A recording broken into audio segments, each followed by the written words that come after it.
for them to come here and try to be motivated. But it's not over yet. There is a bronze medal to play for, and especially Iceland. It's a extraordinary thing, if you can put it like that. I think it's been 15, 16 years since they had a bronze medal the last time. So it's trying to cope with the loss and then motivate yourself for the upcoming bronze medal match.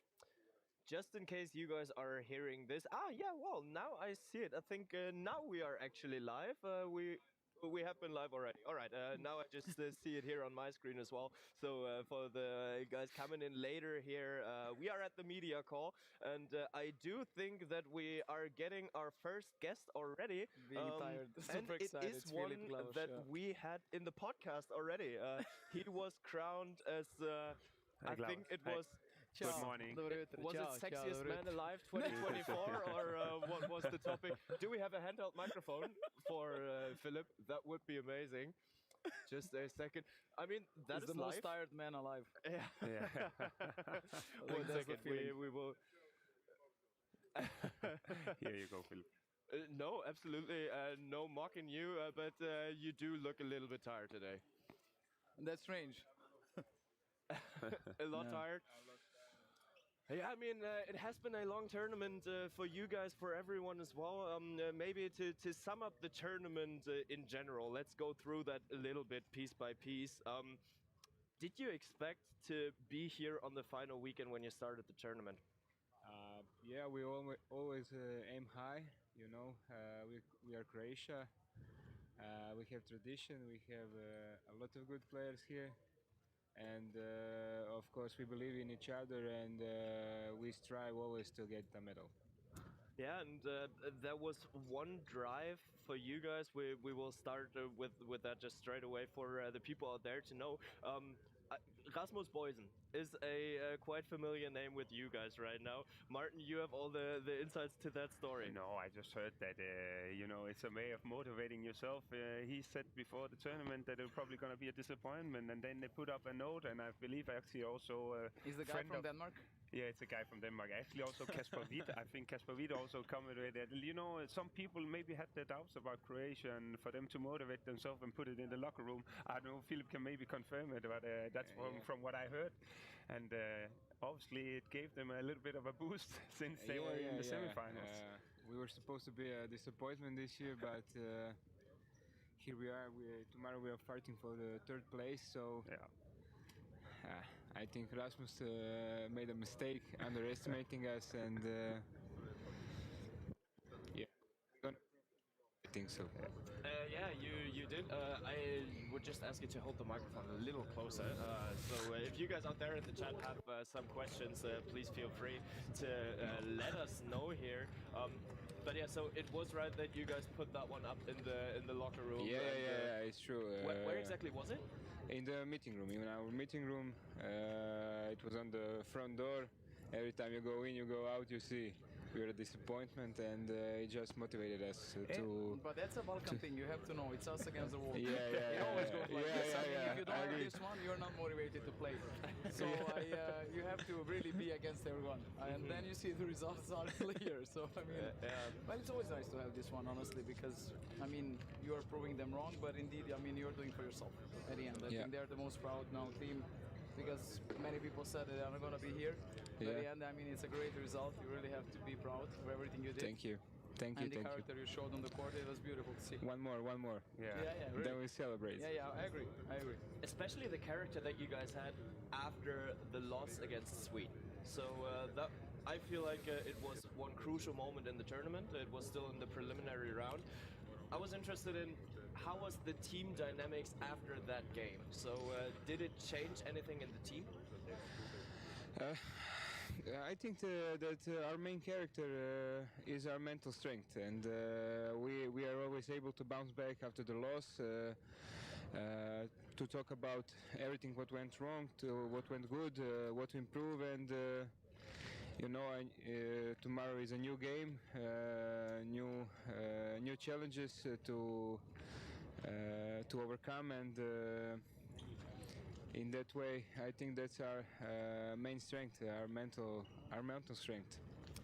how did? Yeah, go ahead. No, I was just thinking about late in the tournament, you gotta find the last energy and the resources. I'm always amazed by how Balkan fans, they come to the arena and make noise because there was only this corner over here, but that must also give you guys to fight for the last. They're always following us, and they are giving us motivation. They push us when we aren't playing good, and hats off to them, because without them, I think a lot of things wouldn't be possible. And being tired and then look up there and then yelling and shouting and then you're giving a little bit back, that must be giving a boost when you have to find the last energy that you have left in your body after long weeks. I agree. I agree 100%. Imagine this playing on their home court. That's even better. It's flying. So last 2 years have been amazing for Croatian handball. So 2 semifinals in a row with the World Championship last year and the Euro this year. How is that received at home? So how do you feel like the recognition from Croatia for your achievements is? I think our nation is really proud of us in every way, because we haven't had a result for much time. And now it's wherever you go, people recognize you, and I think our biggest win is that the kids are playing and rolling in handball and becoming a future stars, I hope. That's our biggest win. How's it like to be known at the streets when you go out and? I don't like it. I don't like I it. feel the question. I don't like it. I like my privacy, and it's a little bit less now, but you know, you're a role model now for somebody, and you need. I was a kid once. I knew how it felt when I saw I know Mirza Jomba, and I was like starstruck, and now I'm that guy, and I'm honored to be that, and I hope if I can help one kid, I made my job. Sucks to be a superstar, right? Yeah. But that's a statement.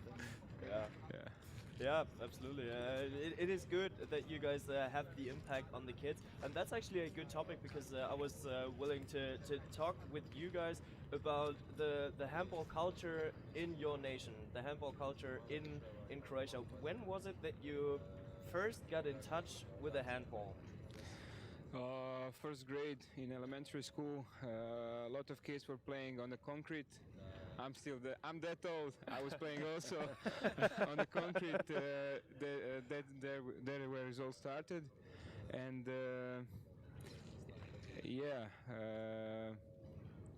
I don't know. That's just how it went, step by step, step by step. Friends, you're good. Maybe you can try it. I was like, at home, like, no, you study. Handball will come, sport will come later, and it just came now, and I'm here with us. We're talking live. Well, I'm naming it like that. Do you still have that concrete handballer in you? Yeah, I think so. My knees hurt. Unfortunately, the media is willing to grab some voices from you too.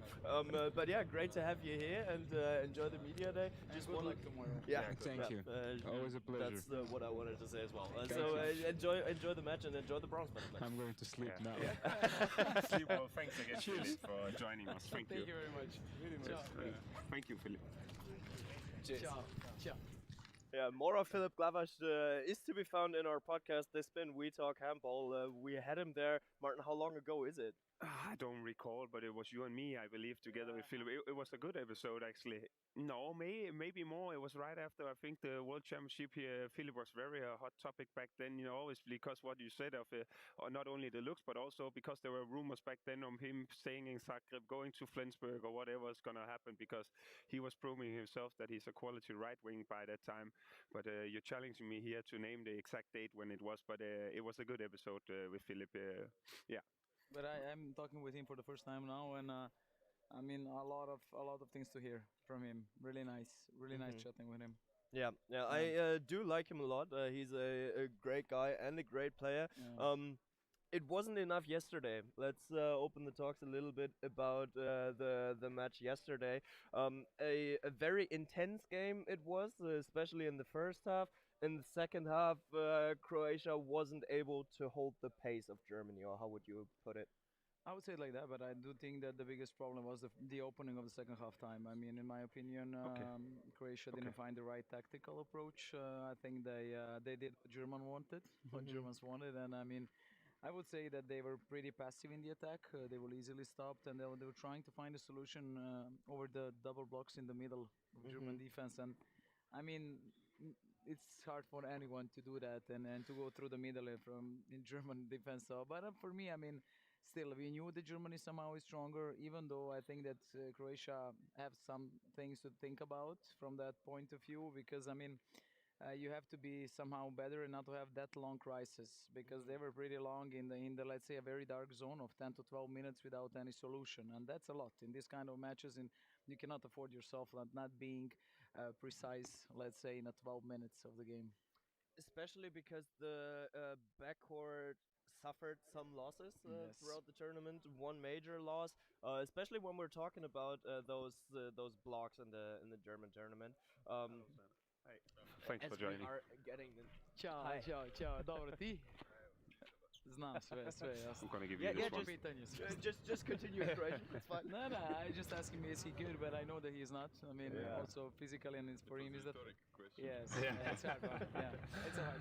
It's hard stuff for me. So yes, Vladimir Serna, we are just talking about the losses that Croatia had in the backcourt. How was it for you sitting outside and watching, especially those first 10, 12 minutes of the second half? It was terrible for me. You know, I'm so nervous when I watch the game from the outside because when you are a player, you concentrate on a few things on the court and you do it in your head. And when you are on the outside, you see everything, but you can't help.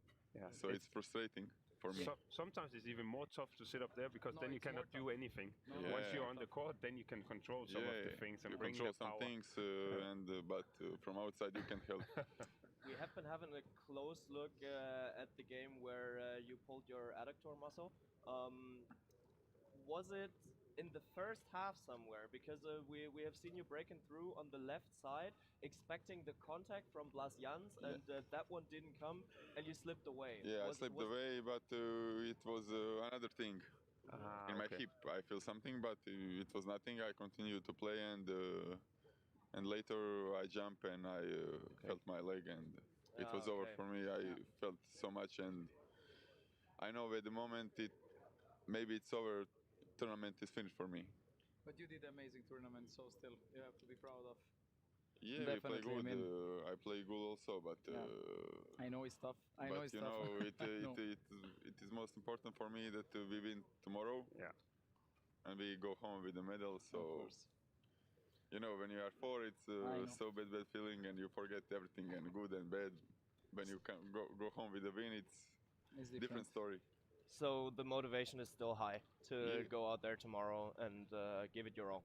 Yeah, of course, you need to stay positive because you play for 2 days. If you're negative, you will get nothing. So we try to stay positive and prepare to tomorrow match and game against Iceland. The first thing is to be there in the final weekend among the 4 teams. Well, once you get there, 3 out of 4 is going to get a medal, and obviously you're going to do whatever it takes to get that bronze medal in this case now, and fight the last energy or whatever you have left in the tank. Yeah. What would you do differently, for example, if you were yesterday on the match, Oh, on the backcourt in second half time? Just take the ball himself and go through. I know. I'm just like curious No, from I- tactical point of view. Like for how sure, will you see the game? I would give my 100% and maybe in second half give some energy to the team because in some moments we are like we were not on the high energy level that we know to be, but we missed a little bit. But you know, it's a long tournament, a lot of matches. It's hard to find that energy every match. So They I also congrats have, to my guys to yeah. play a good game. Yeah. Yesterday. Let's look at the tournament then. As you said, it was a long one, and we just talked with Philip about the match against Sweden and how you guys felt afterwards. But then the game against Iceland came. So you had the next game against Iceland. You beat them quite dramatically, 30-29. Yeah. How can you compare the atmospheres after the Sweden game and then after the Iceland game? You know, it is tough atmosphere because everyone is sad, a lot of questions over your head, but we are always after bad matches. Next match we come back stronger. So I believe in my team that this time it will be also. So we always want to show character. We wanted to show after Sweden it was just bad game for us, and we will come back and play strong to the end until the end of the tournament. And I mean, especially that Iceland game, the first Iceland game that you had in the tournament. So Yeah. the one that you won with 30-29. Yeah, it How was- was the evening after? Yeah, it was after Sweden. Every game was final for us, you know, and it was hard. It was a lot of pressure over our heads, but we show we are the strongest when we are in the bad position. Did you do See a Balkan thing, I told you. Yeah, Balkan thing. Did you do something to loosen up the atmosphere within the team a little bit? Because well, it's always hard to just be in the zone and in the focus for like 14 days straight. Yeah, of course, we do a lot of things out of handball. We play cards, we play big darts. We had 2 darts in Malmo, so we played all day Nice. to go a little bit from the tournament, you know, with your head. What's your average? I'm not so good, but we have some good guys. Oh, actually, Yeah, who's going to the Ali Pali first? I think David Mandic. Mandich. He sleep on the dart. Whenever you come to the meeting room, he toop, toop, toop. All day. That's, Stress relief. yeah. What would be your walk-on song? What? Walk-on song when you would be in the Ali Pali, so at the Darts World Yeah. Championship. The Your entrance. walk-on song. When they so, go Aha, into walking the song. arena, Aha, then okay. they choose a song. Oof. Probably a Croatian one or something like that. I don't know. Yeah. Maybe some. Oof. Hard question now. Yeah. what's your favorite song at the moment? I like Croatian band Prljavo kazalište. Yeah, that's a great Yeah. one. I hear them all the time to go to bed. Come on. And time to learn some history. Come on, some man. of the songs from Prljavo kazalište. Okay, fair enough. Yeah, then one final question for you. What's the match plan for tomorrow? So, did you get some insights already? For sure, I know Iceland will change nothing. They play their style. That's They go 100%. 100 times one against one. They run a lot of. So it will be, I think, the same game like last two. A lot Okay. of contact, a lot of pressure. I don't know, a lot of running. We need to be smart in the attack, not to give them ball to run to score easy goals. And I think mental power and concentration will decide the match tomorrow. Okay, then we wish you the best of luck for that. Safe travels back home and a speedy recovery for you. Thank you. And thank you for joining. All the best. Yeah, Thank you. Best Thank of you luck. very much. Enjoy. Good luck tomorrow. Cool. Thank you very much. Thank you. Ciao, Zvonimir ciao, ciao. Cerna being in and just coming from one world star to the next world star. Good morning. Coming Good in morning. right now. Good morning. Čestitam, Ačak, na svemu. Samo sam zbog Također. tebe došao, Tako je, samo- hvala ti. You have a privilege, he came Hi, because of me. hi, Luka. Haha, you see? Hey, Mats. You have all give you the this one. contacts Yeah. already. Lucas I mean, I know him like with us. many years, I would say. Like that one. What's your guys' story? So how long have you? It's a known each Vardar other? story. I know him many years already. We Yeah. play in the same club. Yeah. So I mean, it's same love for the same club. Yeah. So, yeah. How close was the connection between the men's and the women's team? Big one. I mean, we were constantly there Yeah. together. I mean, training behind each other, so in the same hall, same conditions, everything. But So first, I you- want to congratulate you for the great tournament. I mean, Thank you very that's a crazy ride. I mean, I don't know if everyone believed in you, but I do believe that you believed in yourself. We believe for sure. Yeah. Yeah, it could be seen. A great character, great fight. I mean, Thank you very much. Yeah. really, it was amazing to watch. Are you ready for last fight? How is the body feeling? Can you hold Some the mic easier a little question, lad. No, is there the energy? How high is it at the moment? Obviously, For you're sure, disappointed. it's hard. I mean, Yeah. after 7-8 games, I Yeah. don't know how, but yeah, I mean, this kind of games you have to find some extra motivation, extra energy, and give everything on the court. So I believe that we could fight it. Going for the bronze. Yeah. As we just had Zvonimir in, how did his loss change the backcourt situation for you guys? I mean, for us, every player is really important, especially someone like Zvone. For sure, we are small nation, and we don't have like players like maybe France, Denmark.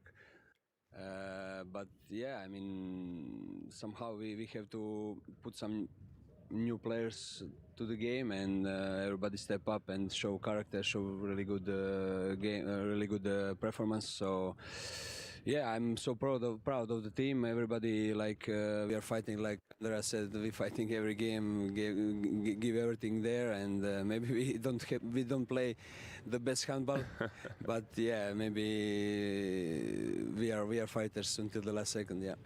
And it did bring you here to the semifinals. It's a second semifinal in a row. I do want to have a greater look at the tournament a little bit, because the media focus, one could really feel, was a lot on main round group 1.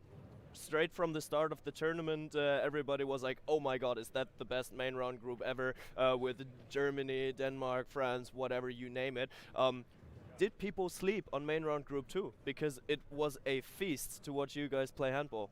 Yeah.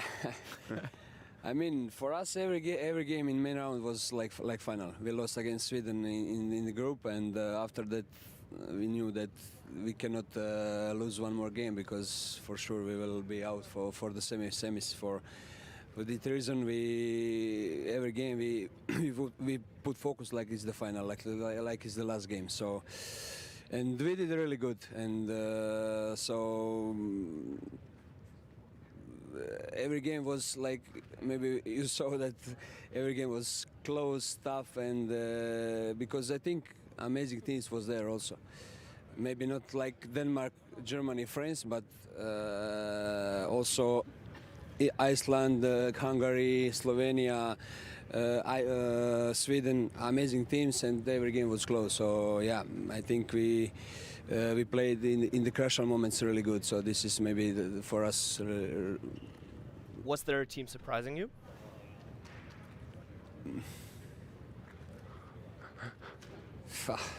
For me, it was a little bit not surprising that Slovenia had the quality, but with all the injuries they had, that they did so well. I mean, Switzerland also did pretty good. Besides, we know the big nations as Croatia and Sweden, but yeah. I mean, but we know them, no? We know them, that they are capable. They have a good like players. This, to be honest, I don't know.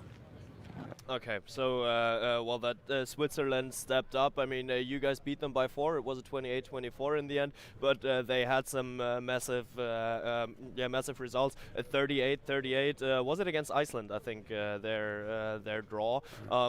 Yeah. So just some words on Switzerland maybe as well under Andy Schmid. Yeah, I mean, they play really good in the group. Also, they won. They were leading against Slovenia, I think, and Hungary also. 9, something like that. Yeah. So yeah, I think they show that they play really good, but for sure they need maybe some years, maybe also years and experience again, of course. Yeah, this is the word. The experience for this kind of big tournaments, of course, and. For sure, for the future, they will be better and better with Andy Schmid, for sure, yeah. Zvonimir told us about your tournament experience and told us that you guys have been playing a lot of darts. So how are your dart skills? Yeah, I mean, I'm in the middle, man. I'm in the middle, but yeah, we have. Biddle is good at darts. That's 50 points. Yeah, you play only darts, or is there any competition some more? Card games also, okay, So Okay. What's your favorite card game? Poker. Poker. That's a good one. All right. Okay. So, what's your favorite poker rotation with the Croatia national team?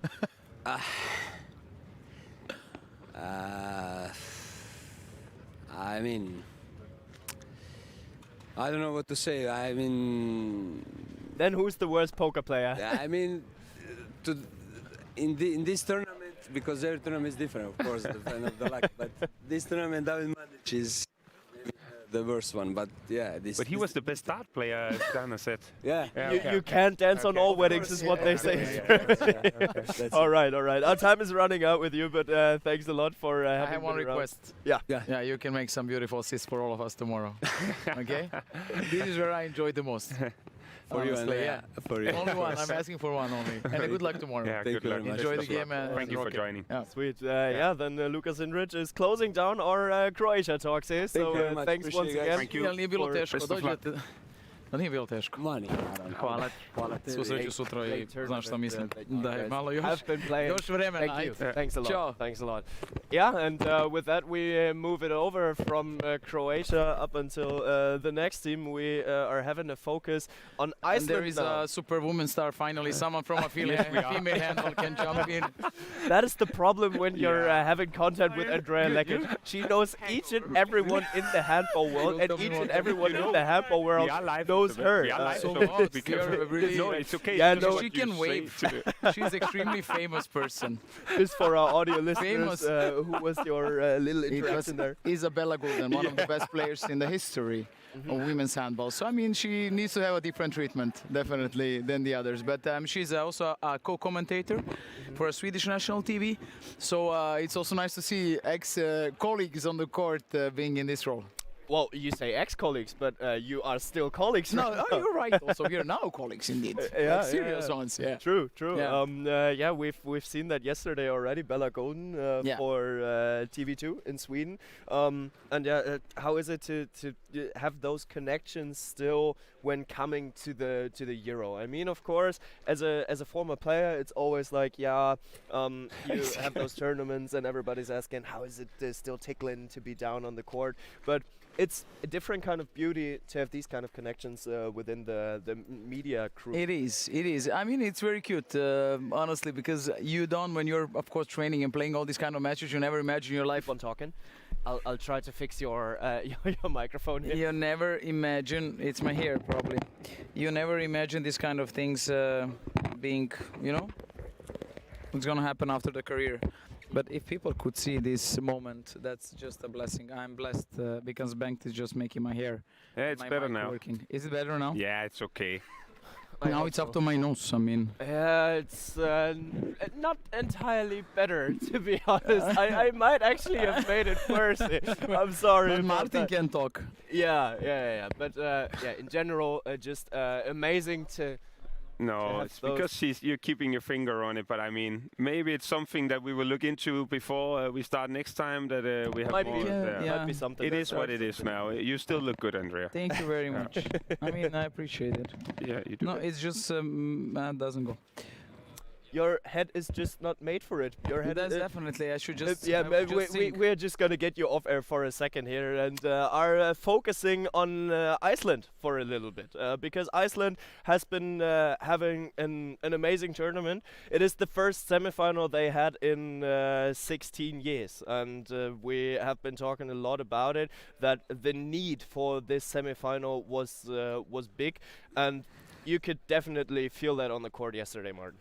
Yeah, they were fighting a lot of intensity. They were doing very good, and I mean, I believe they're gonna come out as well tomorrow with a lot of intensity and showing them off very well. It's been a little bit of a roller coaster ride. Also, them losing to Croatia, then winning with 8 goals against Sweden. Had a draw against Switzerland, thinking that it was not in the own hands. Let there be sound. And then later on, for So I was just actually to talking see for the nothing. other results, and then they won it in the end, or they made it through to the group. Played a good game yesterday against Denmark. They showed them off very well, and yeah. So here they are fighting for a bronze medal match, and it means a lot for a country like Iceland. We're always talking about those little dips that each and every team had in the tournament. There is no team that made it here unbeaten. Iceland didn't either. As we have talked with Croatia already, it was for Iceland as well that every game after that Croatia game was a final. How hard is it to keep up that mentality for now? Let me count: 1, 2, 3, 4, 5 games. I mean, how hard? It is hard, but it's still decisive. So when you know that this is a thing that is leading you to a result, then you don't think how hard it is to keep it up. I mean, you just go. Indeed. Okay, let's. Yeah. Hey, thank Hello. you. Hey.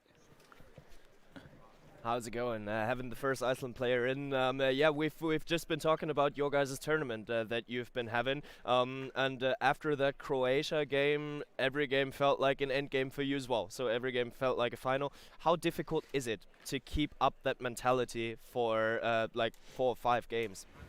Yeah, it's difficult. We have a really good group.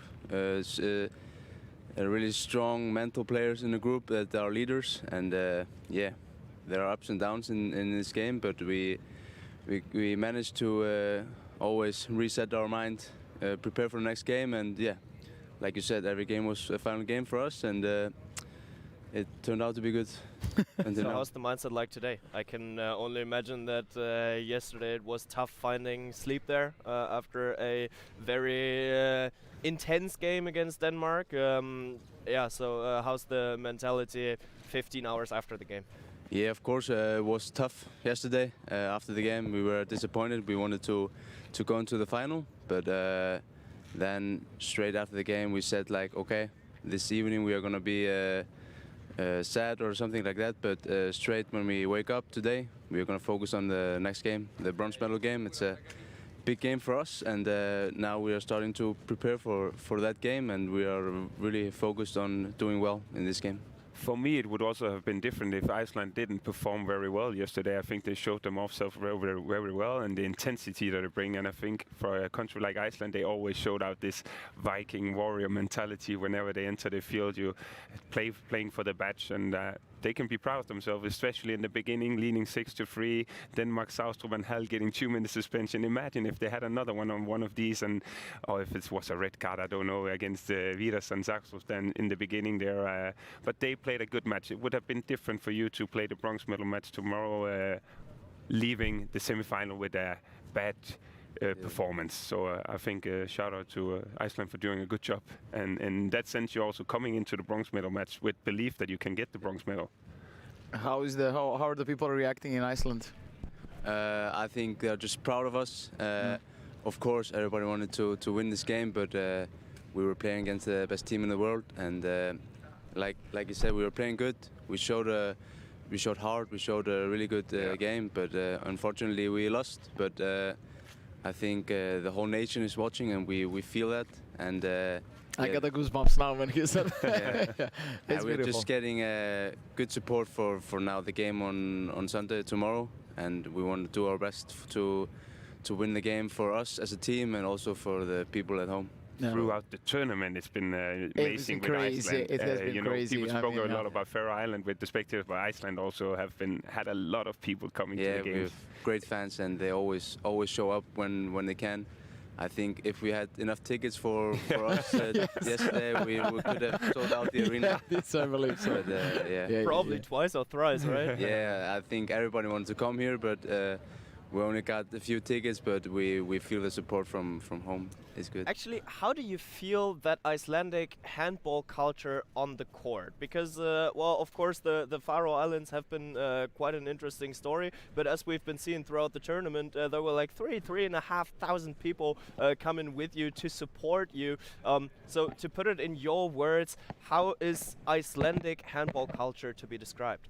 Yeah, it's a really big sport in our country. We are really good at it, and it's like it's crazy how we manage to get always good players out, no matter when we're playing. We always have a good team, but we're not so many people there. But yeah, I think we play with heart, with passion. Everybody wants to do good, and we got like great role models. Also, the younger players like me. Yeah. You know, players like Aron Pálmarsson and Ólafur Stefansson. We always watched them when we were young, and they performed well, and that gives the younger generation motivation to do better. And yeah, I think we can always have this, like, the team now is going to inspire the younger generation now, and in a few years maybe they're also going to be in the semifinals. We don't know, but I think that's like the thing in Iceland. We're just crazy in sport, and we always want to do something. So I have one question. What do you do in Iceland that every player on the court plays so good one-on-one. Really, like, I mean, let's be honest, there is something behind that. Maybe this is a secret that I don't want to tell you.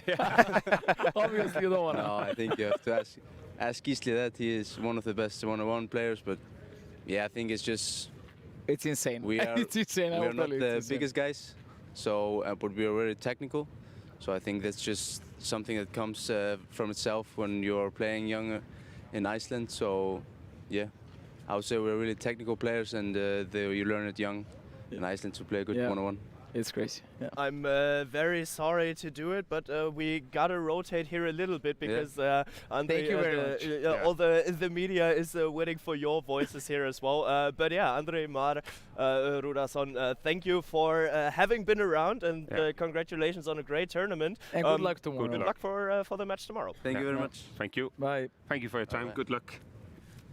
Yeah, it's always interesting to talk about the Icelandic handball culture as we're getting the next player in. Hi. Hello. Hi, how are you? Welcome. Hi. Good to have you. Yeah, and let's just keep the talk going with the Icelandic handball culture here for a little bit, as we've been talking about the EHF TV. Yeah. We've been talking about the 3,500 people that came with you to support you guys here. And when was it for you that you were first getting in touch with the Icelandic handball culture? When I first got in touch with it? Yeah. Wow, that was when I was young. I just remember watching the national team on television. I think it was around 2002 when we went to the semi-finals. It was like then I was 12. It was a really, really big moment in our small society. I just remember the handball fever on the streets. People, went crazy. So I think I remember that was like the first moment when I knew I myself wanted to play in these situations.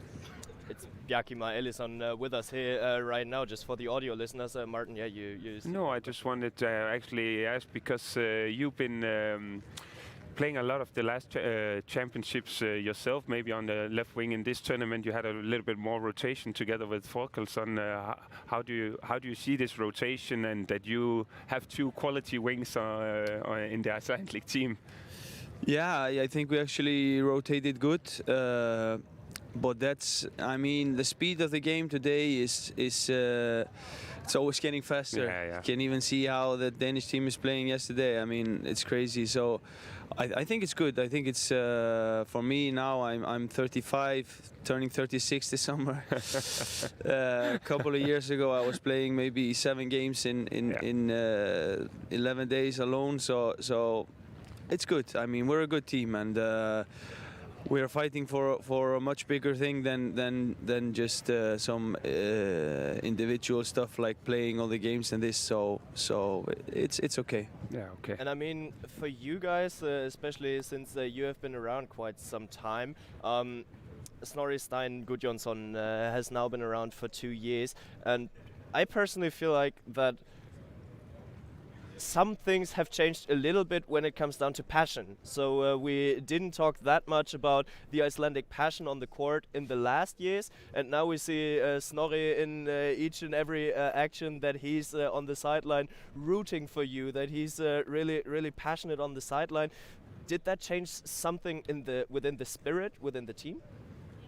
It can be, yeah, but I mean, I think we all play for the national team because of our passion. I mean, we don't get any money for this. We sacrifice ourselves. These are all professional handballers who take time off work to come here to play for the national team for free, away from the families. So our passion is really big, but it's true. Snorri has a lot of passion. Maybe it gives us a little bit extra, but I think it also comes with when the results come, and then it gets bigger and bigger. So but it can be that he affects us in that way. I don't know really, but you are the one that is also one of the most passionate players on the court, definitely, throughout your career. Yeah, I mean, you were setting up the standards. No, you did. I like to think so as well. But you know, that's also these guys are all shy, you know, in my team. So I'm also trying to drag them out of the shell a little bit, and I think Snorre is doing the same. So, but it's been good so far. Yeah. No, I'm just thinking about, with all due respect, Iceland is a smaller country. You had great support throughout the tournament. How important would it be to get the bronze medal tomorrow?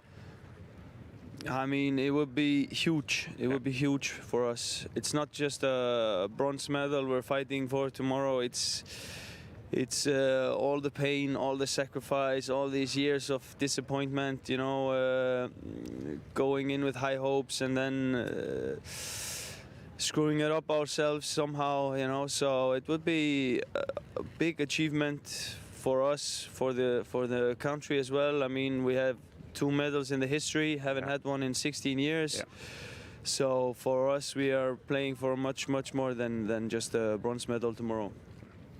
So what would that medal mean? What did it mean at all to even reach the semi-final for you, the one that you've been craving for so long? Yeah, that was the biggest step. That was the big step, not the biggest, but it was a big step, and a step that has been a problem for us in the last couple of years, like always losing the wrong games. I mean, last year we in the World Cup we lose 1 game against Croatia and we don't go through, you know. So that was a big step, but as soon as you reach that big step, you just feel, well, now we didn't do this for nothing, so now we want something more, and that more is a medal, hopefully. How is to live in Iceland, being a handball role model and being surrounded by people that know you that much? Sorry? You have been a role model to many kids, you know? Yeah. So I mean, that's the most beautiful part of this story. Of course, and you feel, especially in January, I mean, the whole nation just goes berserk, you know. Everybody's watching, and you get a lot of messages. So it's nice, you know. You just try to do the right thing, try to show them like how I want to do, want kids to play, you know, with passion and with joy, and to celebrate, you know, because if you're not enjoying what you're doing, then it's wrong, you know. So yeah, completely it's a good feeling. Completely right. But it's good to have those role models like you are, and then to relieve you here from our interview. As you are a role model, is the mullet coming back to Iceland now? The mullet? Yeah. Actually, it's been in Iceland for quite some time, you know. So it's not something that I'm bringing. I actually probably took it from some Icelandic guy, you know. Business in the front, party in the back. Yeah, exactly. Fair enough. But yeah, then apparently I need to come around once again to Iceland to see the mullet culture. But yeah, at first, amazing tournament that you played up until this point, but it's not done yet. So congratulations for that, and good luck for tomorrow. Thank you. All the best. Best of luck. Thank you. Yeah, just leave it there. Bjarki Elisson here with us. I love the mullet style. It's great. Yeah, you're a little bit fascinated. So maybe you should get one yourself, Bengt. No. Oh, okay. I was a bit shocked even in one moment. I was like, it's not for everyone. Maybe a next Final Four or edition. Well, I am always down for that one. I'm always down for bets. So, well, if either we can both give. Yeah, but let me think about what should I do. Because it looks like I should have serious consequences if I fail. Well, I mean, but on the other side, the upside would be seeing you with a mullet. Hi. Welcome. Yeah, talking about the Icelandic tournament right here. What will be the match plan, the game plan for tomorrow? Since you already played against Croatia, do you expect that the game will be the same tomorrow? Yeah, of course. We played against them last World Cup, and now in the tournament in the main round. Of course, we know what we can. There's a lot we know what we can expect from Croatia. That is just a lot of qualities on both ends of the field. I think we know a lot, but of course there can always come some new things. But we just need to prepare the game.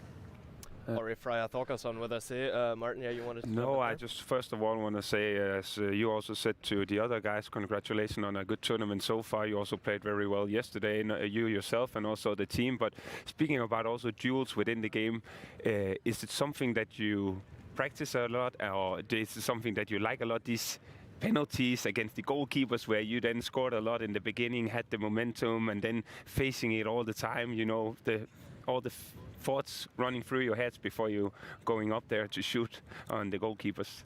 Yeah, normally I don't think so much. Sometimes I make a decision to what I'm gonna do, sometimes not, just regarding the gut feeling. But of course they have very good goalkeepers, and probably two of the. Can you put the microphone a little? Yeah, two of the best in the world. They are there for sure. So. But yes, it's of course amazing to score, but then it's not very fun to miss, especially when you have the atmosphere like this, only Danes. But yeah. So I didn't get the full question, but regarding training or something like that, and of course, I just try to shoot after trainings on my goalkeepers, both in the club and then here. Yeah. I mean, especially with the atmosphere around here, still you managed to score 7 goals yesterday. How does it feel to silence those 15,000 at least for a second? Yeah, of course, the moment is always good when you score a goal, and I think, especially in 7 meter, I think they are one of the most how can I say, fun shoots to take in the game. So for sure, it's the feeling to hear the noise go a little bit down, and for example, if we get a lead or something, that is amazing. Yeah, and now you finally made it here to the semi-final, but it has been taken 16 years. Where did you guys make the step? So where did you step up your game to reach the semi-finals, and can you keep up that level throughout the upcoming years as well? I think so. The group has been working very hard and going through how can I say, it's always been getting better and better, I think, through the last years. But for example, last World Cup we lose one game against Croatia, and we just lost by too many goals, and we were out of the competition. But overall, we won all the other games. I think we are just taking steps to the right direction, and for sure, I believe we can be competing to be in this stage like today for the next years. But of course, there are many good teams in the tournament, and there are many things need to go our way so we can achieve that. But I believe that we are in this a group of teams that have the qualities to be here. So I mean, especially talking about those amazing teams that we have seen at the Euro, how was the experience for you? In general, having the whole tournament, being supported by so many fans from home that came here to support you guys, and then playing tense and tight matches. So as I'm looking at your results right now, there was the 24-23 victory you had against Hungary, a 38-38 against Switzerland. Many close games as well, so take us a little bit with you into your emotional Euro experience. Yeah, I would say it's from just 2 games when we play in Paris in front of 14,000 people before the tournament, and then until today there has been a lot of very tough games, a lot of emotional moments, regarding our fans, especially in the group and the main round. We couldn't have more than 150 yesterday, but yeah, it's been a lot of emotional ups and downs. Of course, we lose against Croatia, then we win against Sweden, and then we are in amazing position. But we do a draw against Switzerland, then roller coaster. Then Sweden draw against Hungary. We were in, we thought it was finished. We weren't gonna come here, but then we get the, how can I say, the final chance to beat Slovenia, and we do that, and then it's been it's been a little bit challenging to You didn't breathe. to control the emotions going from here down here and then suddenly up again. Throughout this tournament, it has been like for me like probably it's been an amazing experience. Like playing in the arenas with so many people to support us, and then also just all the other supporters for the other countries to see so many people. So for sure, like for me, I think it's one of my best handball experiences this tournament. Yeah, especially because of the story that you guys have been writing, as you just said. So there was that defeat in your 4th match against Croatia. And how hard is it then to bounce back from it? Because you know you only have 2 days and then you got to be back on the court. So how difficult was it mentally speaking to get back on it? Yeah, I think after the game against Croatia, it was like we knew that we needed a win against Sweden in Malmö, and we just prepared very well for that game, and we knew that the tournament wasn't over for us because of a one loss, because we took with us 2 points into the main round, which and Croatia didn't do that. So by winning Sweden, we knew that if we would do that, we would get another lifeline, and we could compete to come here again. So I think that was like we just came and we did our job very well. We won that game, and that was like a very good game from the team. And then after that, of course, it's the game against Switzerland, and we were like chasing them almost all the game. And then we got lucky because of the draw, Sweden against Croatia, no, against Hungary, and then Slovenia. Especially when you were beating Sweden in Sweden, and then you knew, okay, we reached the semifinal. Great, now we got to beat Denmark in Denmark. Does that become even more tough? Yeah, but I believed that we could do it again. I think the game yesterday we could have won, but there are many factors that have effects on the game. But they did like the Danish team is like, at least in my opinion, I think they are the best national team in the world right now, and they just have so many qualities, and they are so good in many things, overall in the game. So, but I believed it was a very tight match until when they got one run where they. Yeah, I think they get like a 3 or 4 goal lead, and I think that was just too much. And they won in that period where they made the lead that was just too big for us, because chasing against them in the last 15 minutes is very difficult. Yeah. True. Especially once you are trailing, we have been analyzing that yesterday. You just can't catch that Danish train. But the game is not over yet for you guys. There's still a medal to play for. Where we wish you the best of luck, and thank you for having been around, and congrats on an amazing tournament. Thank you very much. Good luck. Thank you. Good luck tomorrow.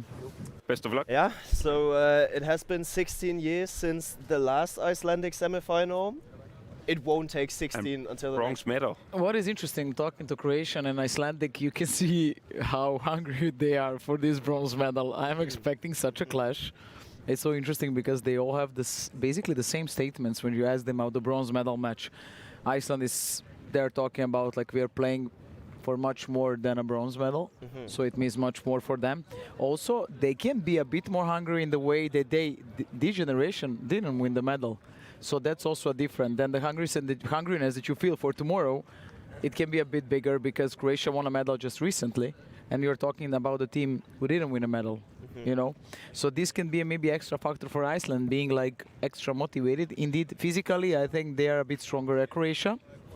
In my point of view, Croatia has some struggles, physical, as we know, injuries and these kind of things. But let's see how they're going to recover. But I'm really expecting a very tough one tomorrow. Yeah, tough match. And who is the favorite in that game? Is there a favorite? Oh, it's very close. I really don't know. I could not say, honestly. I don't know. This is just my feeling. I'm not in the body of the Croatian or the Icelandic players, but somehow I don't know why I believe that Iceland maybe have 5 or 10% more energy. But once they are on the court, I believe these two nations they will fight for the badge and the For life. country and the jersey gonna and look for whatever life. it takes. So if you tell them to do something, they will do it 1,000%, and it counts for both of those nations. So it's gonna be a big fight, and it's gonna also be a matter of who has the most energy left and small details, 2-minute suspension, saves also for the goalkeepers, all those kind of things. They played against each other. You said it being 30-29. We can expect a close one also tomorrow, I believe, and that's the beauty of the bronze medal match. Croatia has been there more frequently, but they still won that bronze medal. You don't want to be number 4 out of 4 teams being in the final weekend, because then you don't leave here with a medal. And also, just for the ones listening out there, now we had the 2 losers of the semifinals. Now we will have the 2 winners, Germany first and then Denmark, just to understand the order of the teams, why they're coming as they are. But we're in for a treat tomorrow, not only with the bronze medal match, but also for the final. There's also 2 teams that played against each other earlier in this tournament, so that's interesting. And that's where we want to put the focus to right now. So let's close down the bronze medal match talk and move it over to the final of the EHF Euro 2026. As we are recording, it is 11 a.m. and that brings us over to the German national team, the buzzer national team. And a small number of journalists around us also. You can see that Germany is coming. I mean, yeah, the buzzer. I cannot say that. You said it. It's going to stay with you, this statement. I agree. Germany fully deserved to be here. Showing, again, a power when they need it. Showing, again, decisive saves of Andy. Showing, again, that like a really good team play when they need it the most. So I think this is what something, let's say, explains Germany and the way how they play the championship. And hello, we are having Martin. More Nice than to meet hi. Damke. How are you? Good, you? Hey. Good to see you. We Hey. get this one. Yeah, Rune Damke back into the role of being asked on media days and not going around and filming other people on media days. So first question for you, do you have any pre-match routines? Starting off strong, I see. No, just try to get a nap in, get some pasta, and that's it, basically. Only if Stina doesn't get him nervous. That's the only issue. Congrats for everything and congrats for the tournament. It has been amazing ride until now. It's been really tough, but after 2 games we were almost out. But then in the end to stand in the final, it's really nice. Yeah, and I mean that describes it already, how close it can be in handball, in between the pure devastation and then bringing the hopes of a nation into 90 minutes that will be the focus on tomorrow. How brutal can handball be in those terms?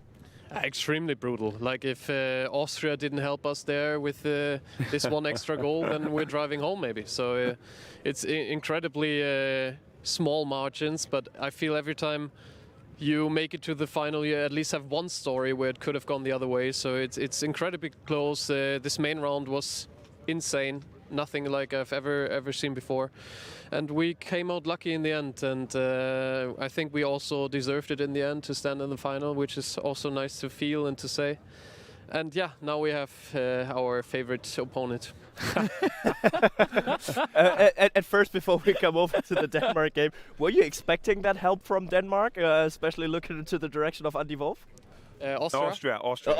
Yeah, sorry. I enjoy when he makes a mistake.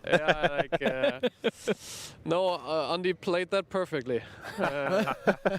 It's like in the end, of course, was a lot of fun in the hotel. We were together with the Austrians in the hotel, and obviously we played together with Nikola Bilic, who only laughed about it, as he knows Andy quite well. Then these things can happen, and in the end they are just they just want to win every game as well, and they gave everything they had, and they don't think about Andy Wolf from Germany when they're playing. So and I mean they still had the chance to proceed themselves. Exactly, and they want to end on a high note no matter what. So we're all professionals, and I think you saw that in the game as well. But I feel like, especially with Germany this year, there were a lot of topics like that that were getting the media attention. I'm talking about the Alfred Gislason buzzer. I'm talking about David Speth being subbed off after 4 minutes. Does that get to the team? We plan these things. Yeah.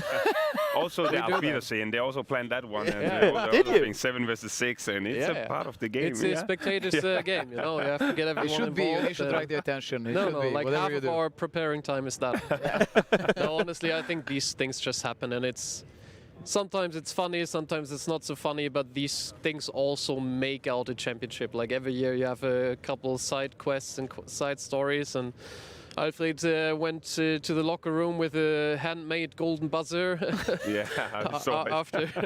after the win. So it's little stories like that that make championships memorable. But it's only funny if you win games, and luckily we did enough of that as well. I have one question, like regarding yesterday's match. We are all curious that what happened in the halftime. Can you give us some insights in the way tactical approach changed, because you responded extremely well in the beginning of the second halftime? Yeah, I think... or it was just awareness that the things has to be done differently? I think so, because I think it was quite obvious that it was a little nervous the whole first half. We had little problems with their fast standing shots and defense in 7 against 6, where everything slipped through, and then suddenly we have one attacking or like defending sequence where we block 3 shots in a row.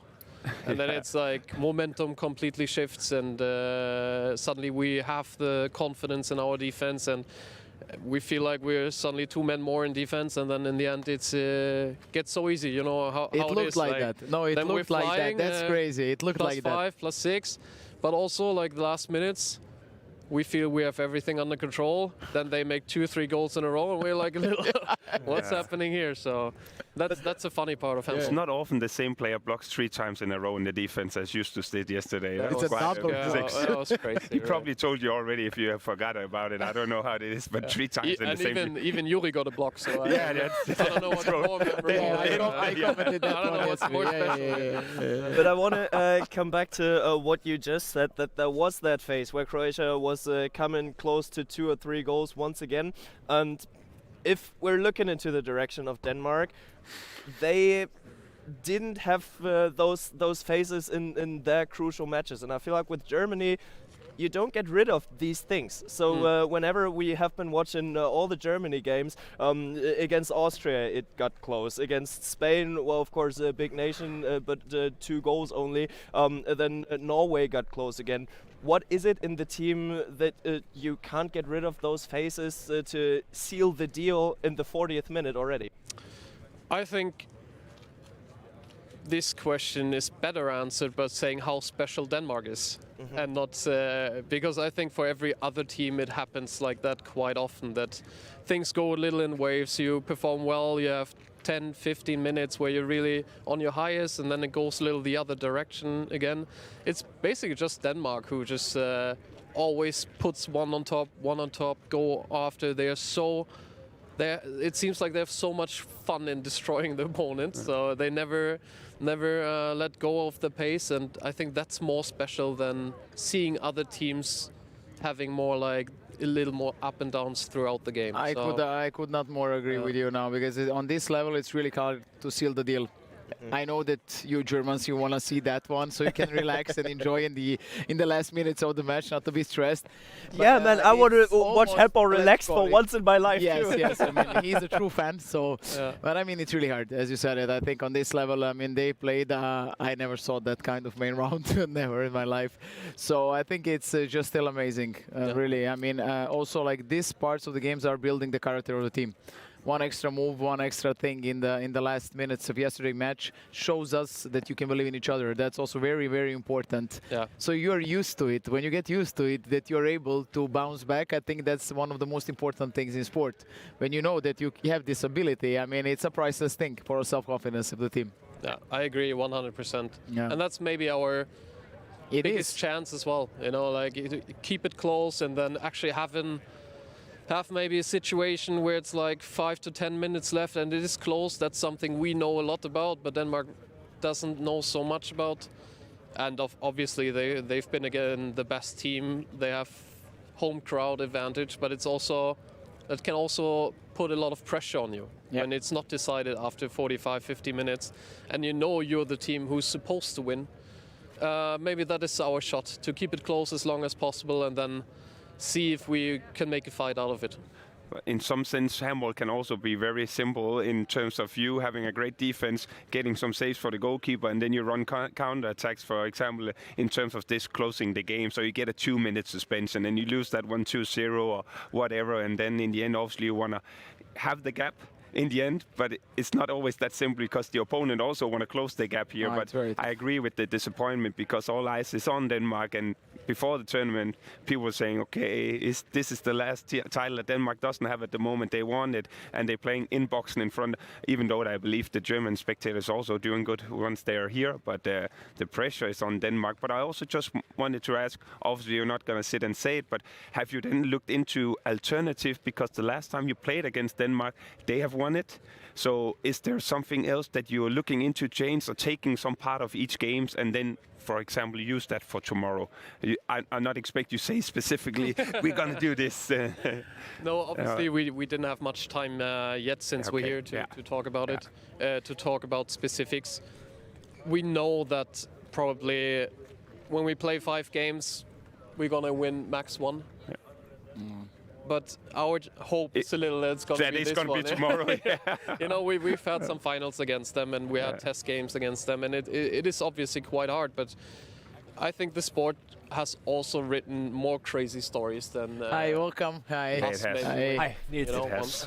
I agree. Niels, cool. you're gonna get this one then I would say let's just switch it around here. Rune, thank you for your insights. It was great having you, and best of luck tomorrow. Congratulations on a great tournament already. Good luck tomorrow. Good luck. All the and best. Please go easy on my nerves. Thank you. Niels Lichtlein in the middle of us. Great to have you here. Do you feel the pressure? I don't know what Rune told you. Yeah. Well, but I mean, now you're sitting next to a Serbian legend. Don't exaggerate. Getting info on my ear. Can you just go? No, why? No, you're not doing that now. But I mean, he's German. He does, and just take that one. All good. Now we got it all settled. I made everything wrong. I wanted to get you away from the Serbians because you didn't have that many great experience with Serbia, right? True, it's true. Forget it. But I mean, after the Serbia match, did you expect to be sitting here today? To be honest, no. We were not expecting to get 2 points out of the group stage, so it was a huge pressure which went away when we came to the main stage, getting 2 points from the Spanish game, and to be here, it's unbelievable. Yeah. No, I'm just also curious about how has it been for you, you know, having a small injury, then coming back into the team and actually also taking over some of the penalty shots there and having those kind of duels for you also to be integrated in the team. How has it been for you personally? Obviously for the team it's going good since you're in the final and you have 1 game left. Yeah, so it was never hard to get into the team. It's a great atmosphere there, and we have a lot of fun also outside of the court. So that was never the hard part. But for me, for the head, it was not easy because the whole season I have some problems with my body, and so it was also like a hard setback after getting back into the Bundesliga and now getting also an injury here in the national team. But for me it's perfect to get some points in the team where I can help it, and if it's the 7-meter line, I'm also there. Yeah, okay. And you spoke about a good atmosphere also in the team. We spoke with some of the other teams, what they do besides when they're playing handball and watching videos and all those kind of stuff. Do you play any games together in the team? PlayStation, I don't know, cards? No, we play board games. Board games? Okay. Especially Catan, Seal of Catan, I don't know if it's... What is it? Catan? Catan, yeah. You know that well, I don't know the English word for it, but great game though. Settles of Catan, I think it is. Exactly. Yeah, and it's great because you can play it with 4, 5, 6 players, and in the evening it gets a little bit heated. Competitive people. Yeah, exactly. You make 2, 3 moves, and we are all competitive people. So who's the worst loser? Did someone throw the board already? Yes. Yeah. Oh! No, not the board, but the table. The table. No, not the table, but the dices. The dice. Yeah. Okay. You, I think, threw the dices once. Yeah. He's like, if he makes one move and somebody makes a move which, like, incorrects his move, he's like, okay, then we don't have to play, and then he just threw it away. But was I'm it also not a before good or loser. after he increased his shooting percentage? So that is It was accuracy. before. It was before. Okay. So maybe then he needs some aggression. Yeah. So then he that's didn't hurt passive anyone. aggression. So he didn't hurt any of you. No. He didn't. And he had a block as well also now, Yeah, so that's good. insane. No, but nobody of us is a good loser. So me neither. It gets easy heated. Yeah. Well, then it's an interesting topic because it has been Martin's favorite topic over the entire tournament. It's the missed 7-meter penalties, and we have seen Not from some you, Nils, in general. Yeah. for us. It's a general tournament impression, but you're unfortunately not excluded from that either. Did they make the goal smaller, or is it the pressure from the outside?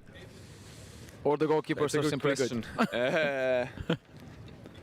It's maybe a mental thing also sometimes, and goalkeepers are obviously also big and getting better, watching videos, and then there's this thing about where did I shoot the last time? Do they know me from, probably earlier? From what I see it, maybe you see it differently. No, I have the same feeling, and it feels like sometimes the defense just jumps into you to get the 7-meter because it's easier for the goalkeeper to get concentrated than have an easy shot which you can see the arm, and so the pressure is always on the shooter, not on the goalkeeper. That's why I feel sometimes it's easier for them. They have to win something and we just have to lose something. You expect the shooter to score, and also sometimes the effect about sitting on the bench, taking it, jersey off, coming in, maybe get a little bit of a glue on or whatever you call it, and then shoot. It's like 10 seconds where you just need to be successful. Otherwise, I'm going to sit here again, and then you know if it's going to last 15 minutes before you get a new one. And coming off the bench, sometimes you don't have the feeling for the ball. Exactly. That's also part of it. Yeah, true. I wanted to ask that one because yesterday you got a role in a very tough moment. I mean, sitting on the bench and coming into when really was the hardest to play. Yeah. And it's hardest to wear a German jersey, and it brings a lot of weight on your shoulders. That's definite. I mean, we can all see that. It's just normal thing, and it's a privilege above everything, I think. But it's really tough to come into been there, done that. I mean, to jump into that role, it's a hell of a job. I know that you're gaining experience, but I do also want to know people, they should understand that the position a player for coming from a bench, like in a very decisive moment, it's a hell. Yeah, it is. First, probably you're putting expectations on yourself. That I do believe I think players should be also gentle to themselves in these kind of situations.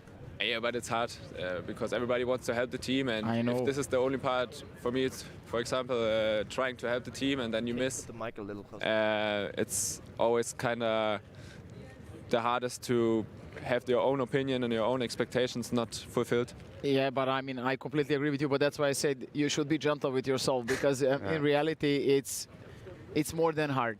Yeah. It's more than hard, and that's why I want to know for all those young players who are stepping up on the stage and getting this kind of moments in a jersey that brings so much weight. I just want to really give you all the credits for that one because I do think you have to try. You have to be brave in order to succeed. So, I mean, mistakes are part of the job, and it's just simply normal to do that. And but still, I mean, you're going home with a medal. So that's, I mean, after everything that you had, as you said, like many injuries, and once again, I mean, maybe with a golden one, the chances are really big also. So, I mean, just all the credits for stepping into the zone, which is really not easy to handle. Thank you very much. You're welcome. Well, and I mean, talking about injuries, you went into the tournament with a little foot injury, but that's why you missed the first match. But afterwards, you found your way back into the tournament. Injuries have been going gentle on the German national team. Right now we're looking into the direction of Tom Kiesler, who has been missing out the last game. Can you give us a little update how he's feeling? So, well, he's not here today, so it's not this good, but I think it's getting better and better, and hopefully he will play in the final. Okay, yeah, we hope that too. And especially Tom Kiesler is an interesting position because yesterday as well, we've been looking at the squad and people were surprised, were sad that Tom Kiesler isn't in there. A 19-year-old guy that has just been thrown into the national team. What role is he taking in the national team? As in the club, he's a really good defender. For his height, he is a really good blocker also, which makes him very variable in the defense from position 2 to 5. You can just put him inside and he will do his job. For me, it makes it so hard because he's really fast on his feet. He's good and he's strong and good in the one-on-one situations, and also tries to steal the ball. So you don't know which kind of step he's doing next. And for our team, it's perfect. He makes our defense a bit more hard and variable, so we can try to give the next opponent like Denmark new exercises. Yeah, right. Cool. Then, well, the German media is waiting for your voices here too. I wish you the best of luck for tomorrow's match. And from me as a German, bring home the gold. So, thank you very much. Wishing you all the best. Yeah. Good luck tomorrow. Thank you, Niels Lichtlein. Good luck. Great having you here. Good luck tomorrow. Catch you around. Bye. Thank you. But Tom Kiesler and Mathis Langhoff, two defensive specialists brought into the German squad. I want to ask you, honestly, have you been surprised? Did you expect it? 100%. So we haven't seen that over the last years, and I do feel like that is an addition to the German national team that they have been missing throughout the last years. But just a short correction, Tom Kiesler, of course, 24, not 19. I said 19-year-old that you throw it in there. But looking at that German defense, did it develop, especially with Tom Kiesler there as well? I mean, I do believe that it is. Hi, how are you? Like I said, never do a live show with Andrea Lekic. She knows just her way around the handball world way too well. They don't allow me to talk with you. Nice seeing you. Hi, hello. Good to have you. I'm gonna give you this one without wire. We'll exactly. Just give you that one. Andy Wolf, we have just been talking about German defense and the development. It was interesting to see Kiesler and Langhoff, two young defensive specialists, thrown into the national team. Has Germany been missing that throughout the last years? I think what's certainly new is the depth that we have in the squad, like in the recent years. We had kind of the problem that we had a really great defense when Golly and Julian were playing together, but after that they were kind of lacking of alternatives. And then whenever they got changed out, there was a little bit of a fall off in the defense, and we conceded more goals than with those two guys, and that resulted in them being really tired towards the end of the tournament. Now this year, with two more additions and Fischer as well, like three more additions on this position, we are a lot broader, and I think it shows through the tournament that we have a lot of gas throughout the 60 minutes in a game. But I would also consider Kiesler and Langhoff as the defensive specialists, where Golla and Köster and the other ones need to play in both ends. You know, it's not that frequently that you see Langhoff and Kiesler playing offensively for the national team, I would say, with all due respect. In case of Tom, I think you won't see him in the offense in Gummersbach as well. But true. Yeah, it's kind of this defensive-only players were not that popular in recent years, but you have like prominent examples, like for example, Via Moras or Tobias Karlsson. Those are legendary on their position, and they were always great assets for the team. And you see that Tom Kiesler holds the same value for us in this tournament as well. And Mathis Langhoff, of course, being like in the training daily with Matthias Gitzel, is now known for his strength in defending 1-against-1. And both together, like combined with our strong 3 and 4 players, so far make a great defense. And it's well appreciated as a goalkeeper. Well appreciated as a goalkeeper to have great defenders. Of course, it makes my job much easier. You were much happier in the second half time yesterday, that's for sure. But there is one thing I just want to say. First, congratulate on amazing performance and amazing tournament for you. Thank you. It's also like I think you should be a coach after your career, but it's not often to see a goalkeeper having that kind of analysis of a defensive player. Yeah, honestly, I mean, you go into the really. I mean, If I could be a coach, I don't know yet. If you tell those guys over there, you will just laugh. But, only all jealousy, like jealousy moment. No, but as I said, like amazing. The difference is something that you see throughout your whole day as a goalkeeper, and therefore it's also a little bit easier when you're like the oldest guy and basically everyone is kind of like waiting for you to say what you prefer. You know, so that's the best position ever. I mean, it's the best position. Yeah, I mean, you need to deserve it. That's also the thing. Yeah. It came throughout age. Well, I mean, if you want to become a coach, then you need to work on the buzzer timing. That has been a great topic. I think I have a great example here in the buzzer timing. So, I just need to talk to Alfred, and that would be a good. He's gonna guide you through. But talking about Alfred there, after having had 22 saves against Norway, did you expect to not play the next game? There's always like this uncertainty if you play the next game, if you have such a great goalkeeper partner next to you. Like for me, it was really enraging the way it was spoken about Davy starting against Denmark, because I deem it as really, really disrespectful how he was treated, because before the tournament we worked out that we have 2 world-class goalkeepers, that we have a great goalkeeper duo. In the past already, though he's so young, he helped us tremendously, especially like in the quarterfinal against France in Lille, or during the games last year when I didn't perform that well. And everybody was so shocked to see him on the court. And in my opinion, that was horrendous. And I know that it hit him as well, because like for a goalkeeper, that's the worst feeling you can have. And I think it's something he for sure did not deserve. And he has shown in this game against Denmark why he played. And I think I wouldn't have done better, because he made a really amazing performance for 40 minutes. Then we were 2 guys less, and we fell apart a little bit. So it was not his fault. He made a great game, and he's a great goalkeeper. And I just repeat it here once more. I think once in the future he will be the best goalkeeper in the world, and therefore, for me, it's not a shock, and it's not a problem if he starts and plays. But I mean, as you said, he had an amazing performance, and it was a huge media topic. Those media topics, they don't let go of you guys during this tournament. But while one can't put away all the blame from you there either, because as we were starting into the tournament, there was that Austria game, and I think it was Erik Wuttke, but I'm not too sure any longer. There were your comments before the game, and he said, well, that was clever from Andy, because he took away... No, it was Benny Chaton. Sorry, say again? It was our team manager who said it. Okay, it was Chaton. So he said, you took away the pressure from the young players. Was that the thought behind it? For sure. Well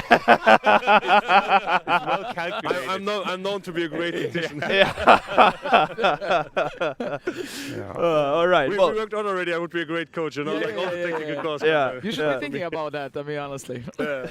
And also, like, just to be certain there, I spoke about the 7 against 6, not about the whole Austrian Handball. That's a huge difference. Fair enough. But you're probably going to get used to 7 versus 6. A lot of people are playing it, but it's a part of the game. In my club we played as well, but that doesn't mean I like it. No, that's true. That's also right. But you only have to run a lot, and then that's not the best thing. That's even worse for me, Best of luck tomorrow, I just want to say from my side against Denmark also. Thank you very much. We need it.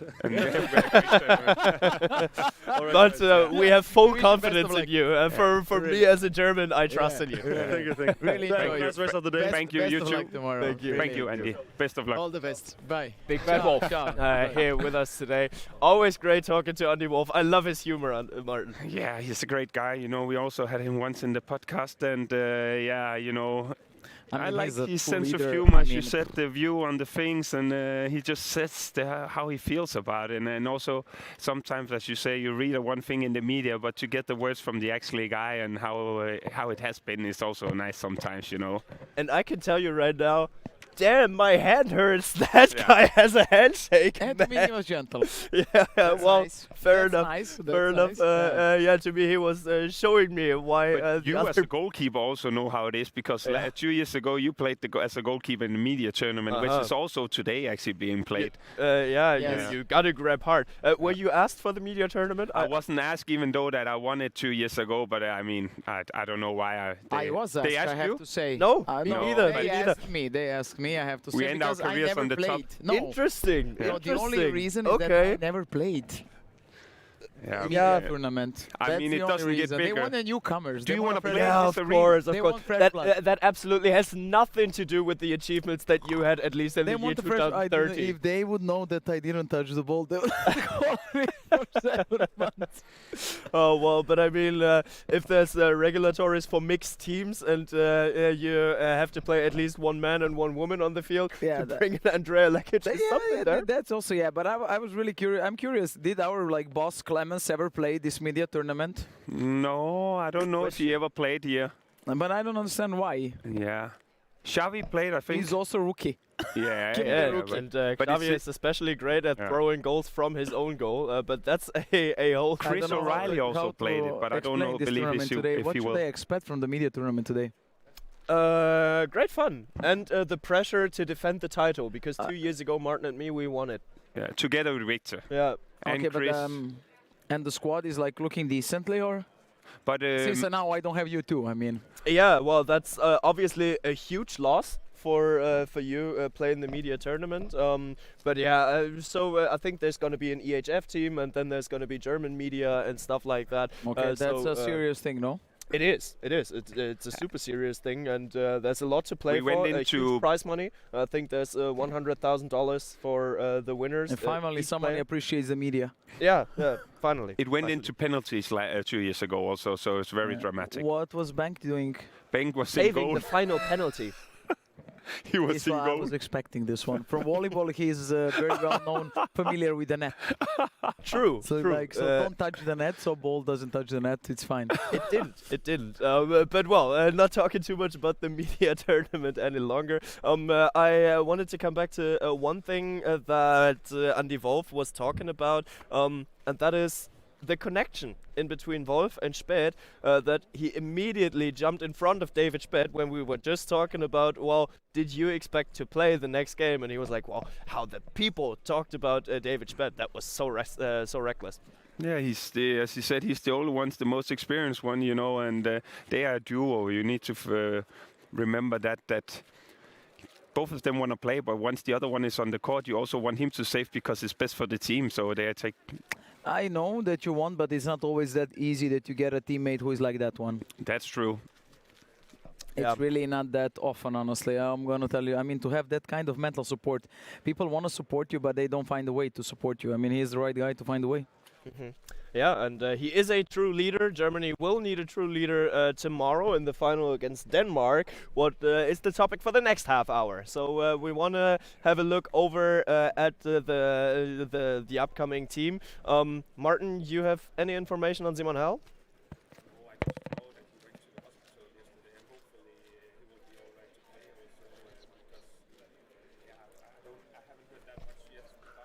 I think your microphone is unplugged.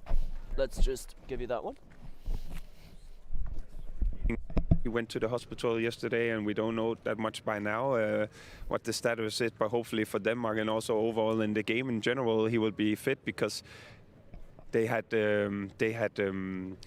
Lukas Johnson injury, Emil Bergholt injury. Then they had two other line players in the squad. They wanted to call up Ladefod and Magor. They got smaller injuries, and now with Simon Hall got an injury as well. So it's 5 line players, and then they leave Saustrup alone. So obviously that's going to take a tough turn on any team to lose out on 5 potential line players if that's the case. But hopefully Simon Hall will be back because it's important. Even though that I said it yesterday, also Arnoldsen and Mads Hoxer, whoever went in there, did a very good job. But they need a tall guy like Simon Hall also for tomorrow, a physical guy, a strong guy. He knows the Bundesliga and especially Golla he knows also from the time in Flensburg. So yeah, it's going to be important.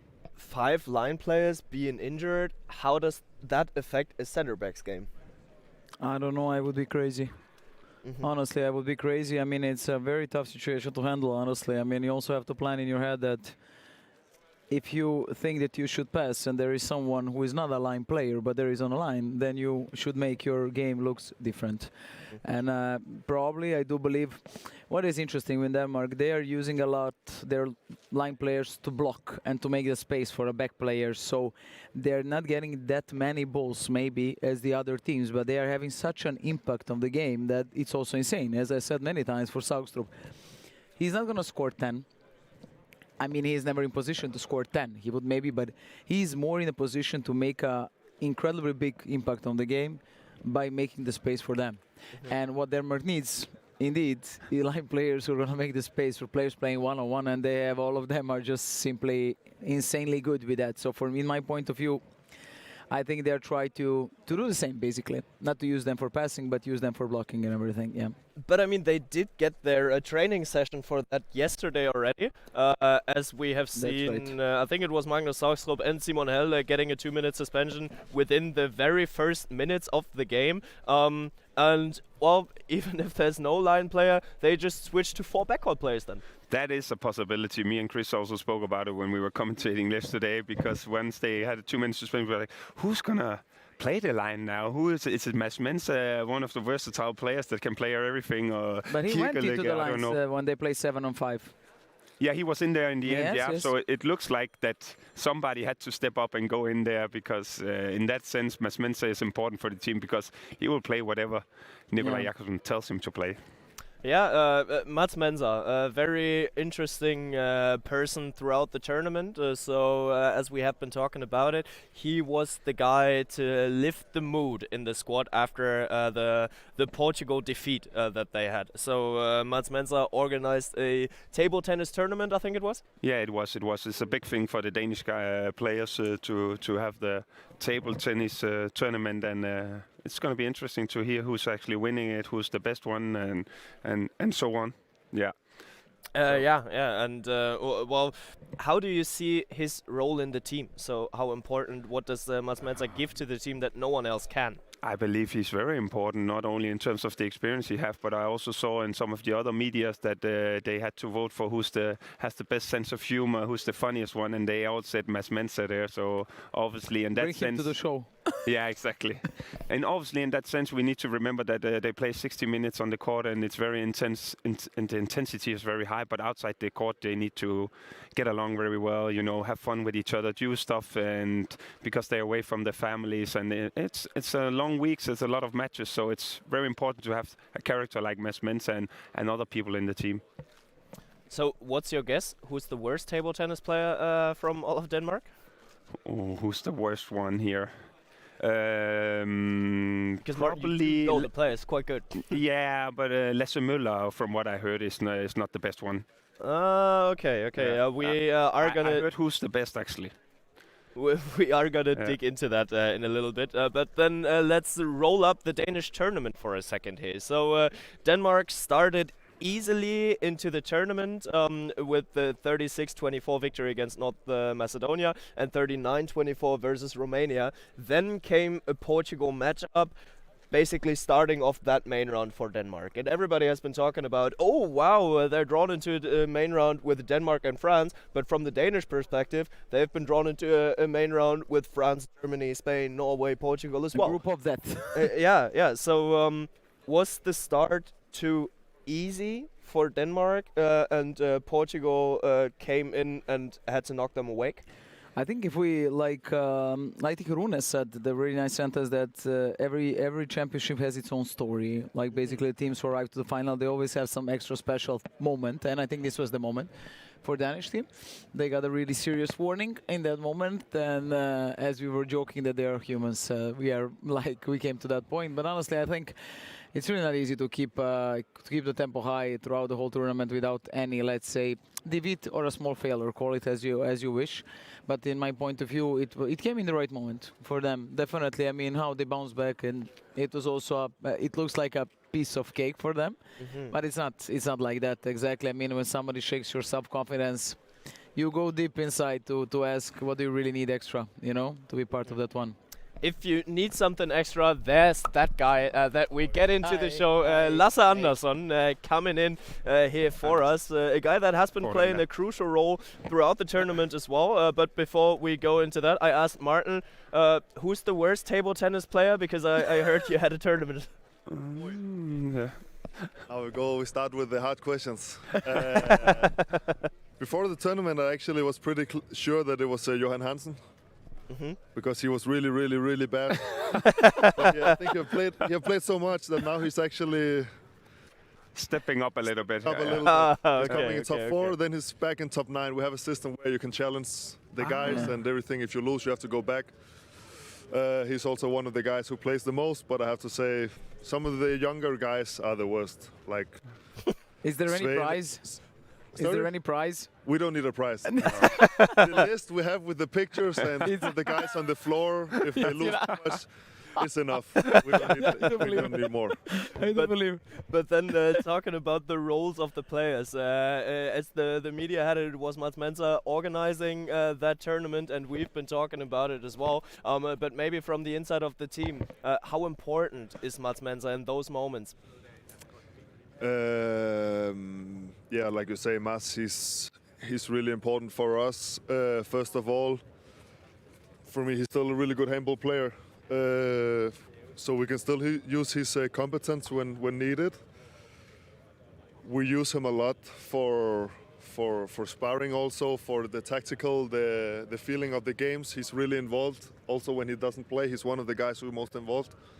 But especially also outside. He has so much experience. He has been here for so many years, and he's just a guy who wants to have fun, who wants to include everybody. And he's just really good at it. So every time there needs to be arranged something where, okay, tomorrow we have to do something, so the whole day is not just handball.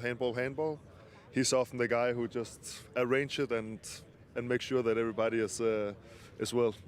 And I mean, talking about roles, your role was quite interesting over the tournament as well, because whenever there needed to be something changed in the backcourt, you were the first guy to go into the game, and you were always ready. That's what I felt. So in every moment, you were like, oh well, if Rasmus needs a break, then I'll be there. How do you see your role in the team? The same. I'm here for whatever is needed.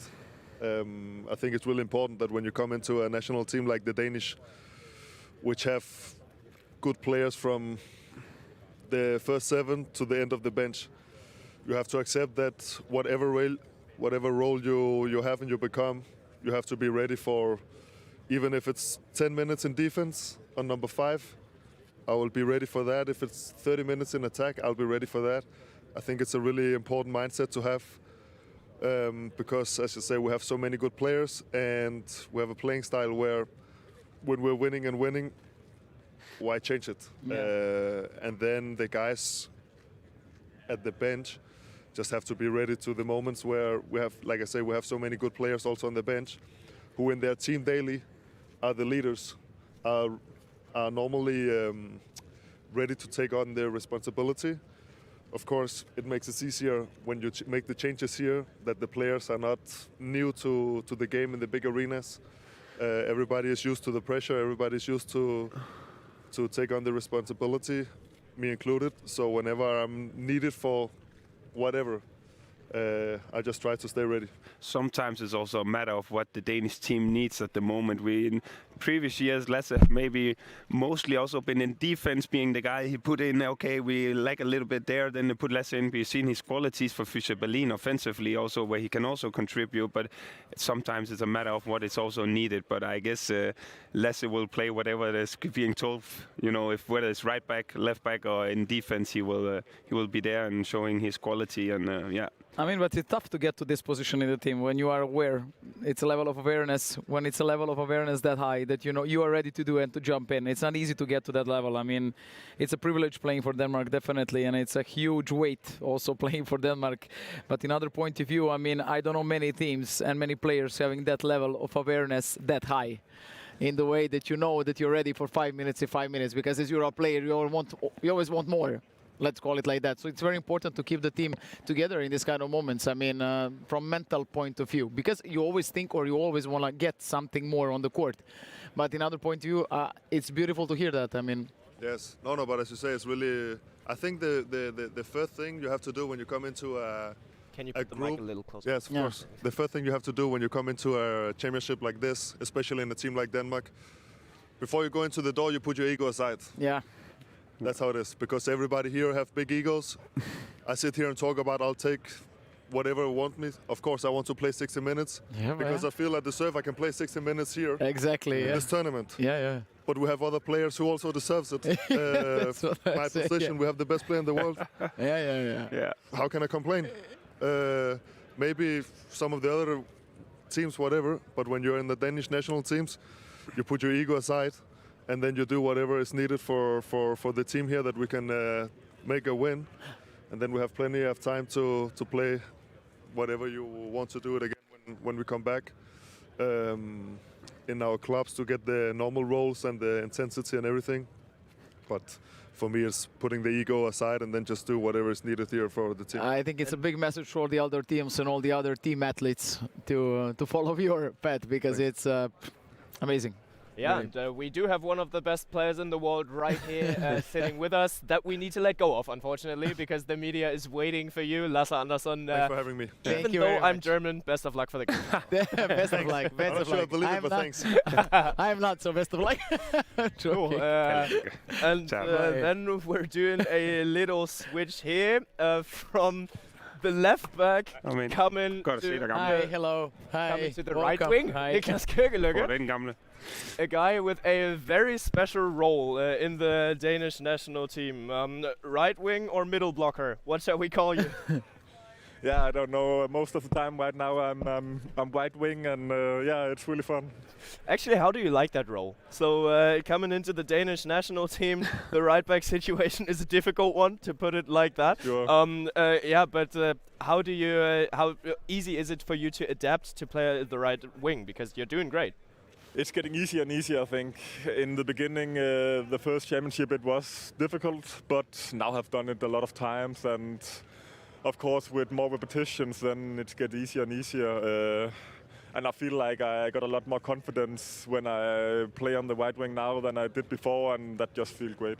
The Inspector Gadget. People haven't heard it maybe, but the arm that Niklas Kirkeløkke has, you know, the way that he can shoot. I mean, we have seen him. Yeah, you've seen it. You have seen him. Yeah, it's just, I believe that sometimes Niklas is also a little bit underrated because, as you said, it's a tough competition on the right back position, but then the jobs he needs to solve in defense, you know, taking over and doing a good job there, because there have been times throughout this championship where Denmark struggle a little bit defensively, but then Niklas also comes in and takes that job and giving Gitzel a little bit of a rest in the defense, because he's also going 1-1 always in the offensive part. But so Niklas is an important piece for the Danish team and doing a good job so far, even though he's sometimes a little bit shy and holding back because there are other egos there. But it has to be boring playing a wing. Let's be honest. I mean, he is basically a right back, you know, converting to a right back. I know what he is. Yeah. But I played a back player. I once did a training on my left wing, and I was like, bro. Yeah. It's for sure more fun to play right back. 100%.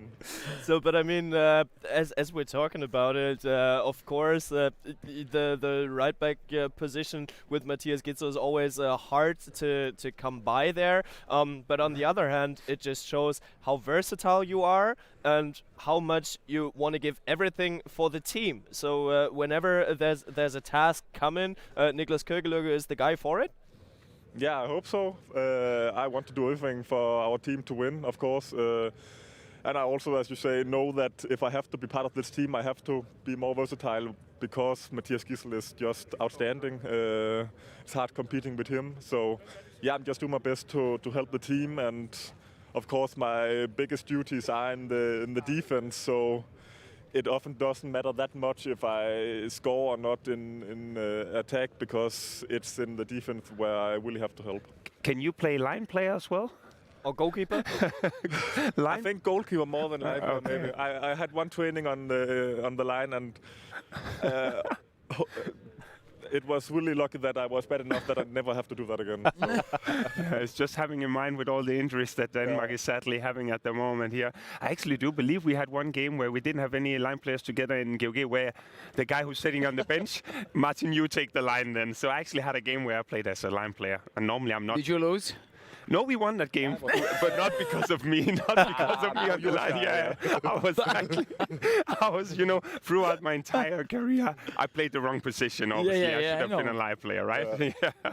No, it's just to say that it's difficult sometimes to go from backup players to line players, completely different and understanding game. But we saw Mensah doing a little bit yesterday. You have to think an alternative with the situation you have now. So I bet that's something you maybe spoke about also defensively. Arnoldson came in yesterday, did a very good job. It's unbelievable. Hoxha as well can also do it.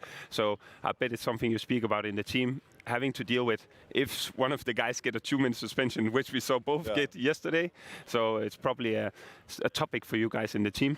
Yeah, of course. And no matter what, it will be really tough for Southstop to play 60 minutes in both ends. So we have to give him some rest somewhere. And we'll see how that goes. But yeah, as you said, it was fantastic to see both Thomas and Hoxha play in the middle yesterday in defense. I did not expect them to do that great also against the Icelandic players who are some of the best in the world, one against one. So yeah, it just shows how much we fight for each other in this team, and we're really proud of that.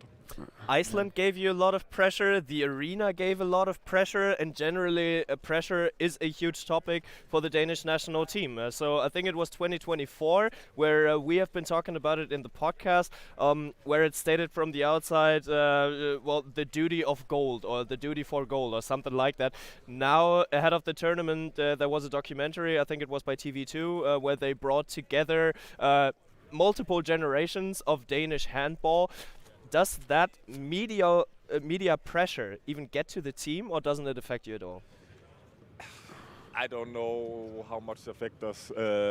We have huge pressure on ourselves, of course, but I think from the outside, we are a tight, close group when we are in January, always, because we know how much people are talking, and it doesn't really mean that much to us because, yeah, it can only really slow us down, I think.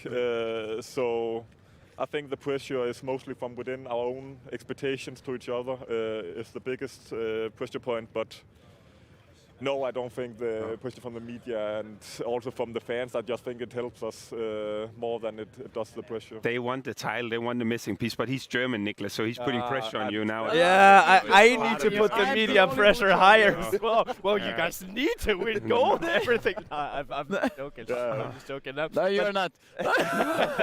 But especially looking at today, how do you like the Saturday before the final? Because how do you spend those last 24 hours? I really like today, Saturday, because we are all, of course, really tired and didn't sleep much this night. And they want to get home and play PlayStation and do some other stuff like that.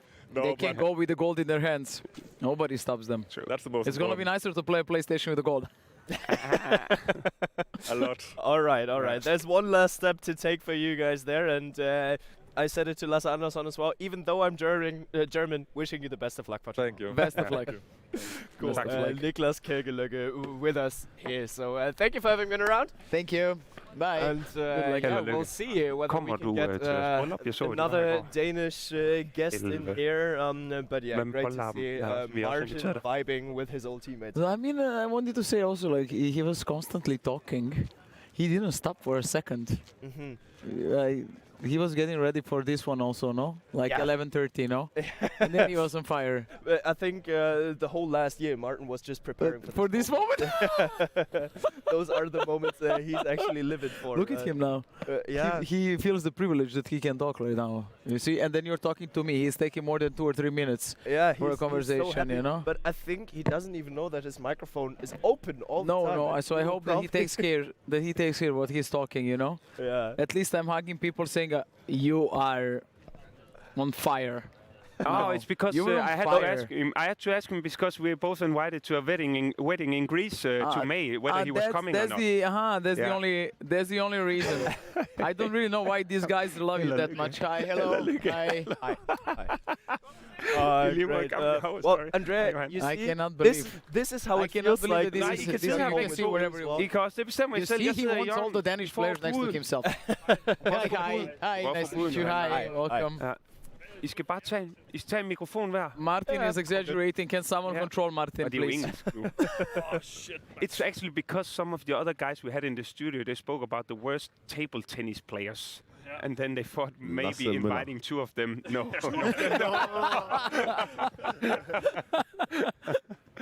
So it's mostly table tennis related, these interviews. Yes, I mean you love it probably, no? Yeah, good. Who is developing the most throughout the years? I'm developing the most. Les Anderson actually said that you started at the bottom, but then you fought yourself up there, gaining some experience actually. I'm actually right now at the second place, so, okay. so I'm quite happy about that. And the only problem is that Saustrup is number one, and he's had. If he can choose, he said he's protected at the moment because if I challenge him, he has 24 hours and he can't play day before game, and tomorrow is the final, so he can't play anymore. So luckily for him, I think he will stay at the first place, and I will just do the same for the guys who are under me. Say, oh, I can't play today. But he didn't tell us that way. He said he's in the middle somewhere there, you know? Yeah, he was lying started about on your the very performance. bottom, but just slowly working your way up. That's a bad one. I would be surprised if somebody said, yeah, Johan is at the top. Nobody would say that. Yeah, fair enough. But I mean, let's look a little bit ahead to tomorrow's matchup. How do you guys expect Germany? You guys have faced them, I think it was 4 or 5 days ago. Will it be a different game or will it be the same one over again? Yeah, I think it's always interesting to play teams almost back-to-back, also when you play in the league and when you play European tournaments. When you meet teams so close to each other, it's always a question of who can make these small adjustments, because you can't make huge adjustments because you're limited by the players that you have. So I find it very interesting to see who made the adjustments and what Germany will bring, because I think they have played the tournament better and better and better, and I think the final will show that they are in a place that they're very satisfied with, and their defense has been very stable this tournament, so I'm very interested to see what adjustments they have made. Actually, I found it interesting what you say with that you guys know each other from the competitions, the club competitions as well. And that's what we were talking about yesterday as well. So the last match that you had on a competitive level against Iceland was in 2022. Does it make a difference when you haven't played the national team but know the players individually? Good question.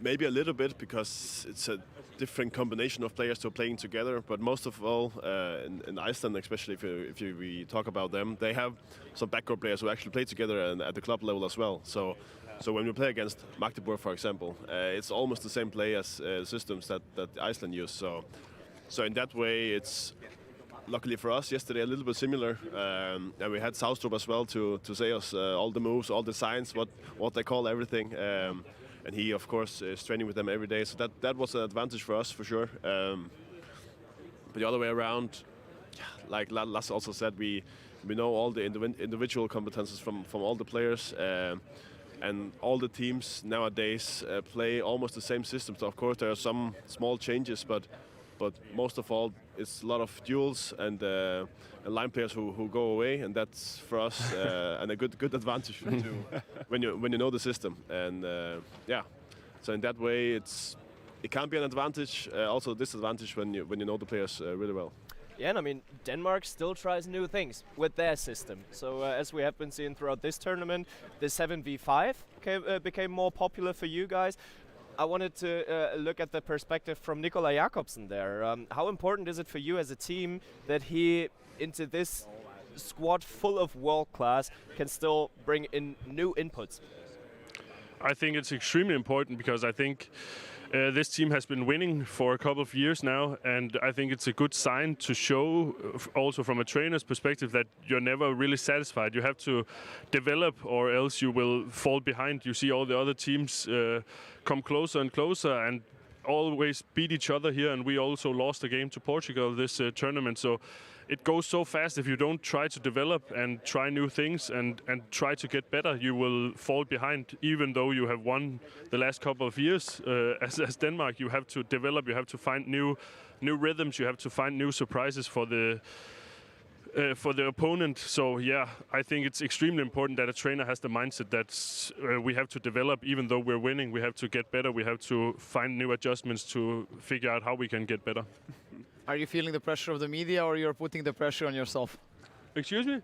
Pressure of the media or pressure on yourself? I think the pressure is always bigger on ourselves. I think that we have enormous expectation for ourselves. Of course, the media has almost the same as you are having, as we are having, but mostly we are.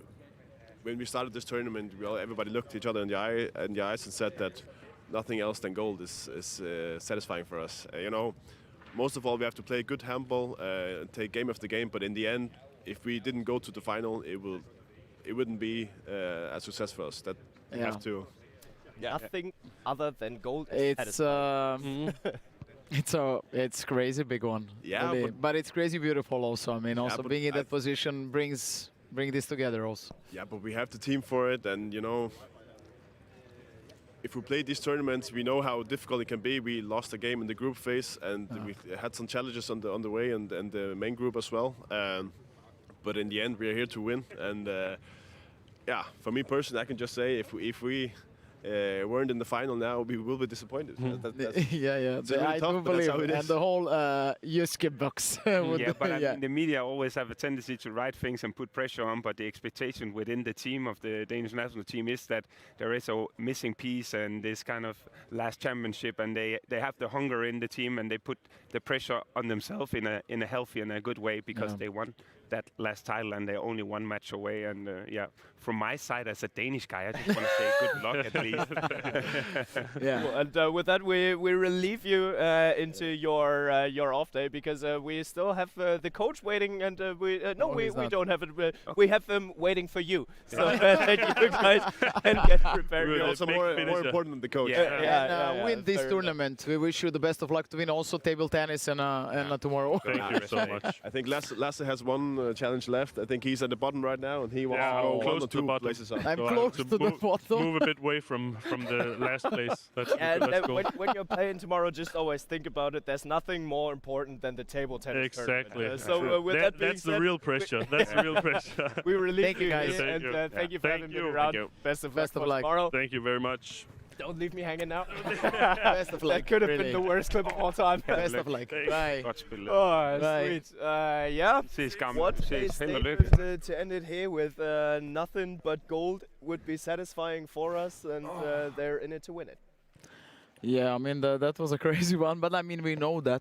Everyone is talking about them, and it was also when the French generation was ruling the Europe. I have the feeling we can put them in the same basket of pressure, I would say, like that. Of course, they need to win a bit more still, but it's just simply amazing, and the pressure is, I mean, what to say about the pressure? I think I cannot evaluate it enough. I've not been in this position with the national team, but I do believe the whole nation is just the whole nation is just looking at you. The whole nation right now is looking at Martin Willström and Kevin Møller, who are having a great time. Is the Martin most happiest guy today? I'm not too sure. You're the most happiest. You're the happiest woman here. Yeah, that's for sure. That's for sure. All the people, and Martin is finally back with his Danish guys. Good to see him having such a great time. And with that, we'll close it down for today. That was the media call of the EHF Euro 2026. Tomorrow we will be back at, I'm looking in the back, 14:45? 14:45 it is tomorrow for the final of the EHF Euro 2026. The bronze medal match will be played as well, of course. And with that being said, we'll leave you as is for your Saturday. Catch you guys around tomorrow when it's time to talk handball. Talk handball again.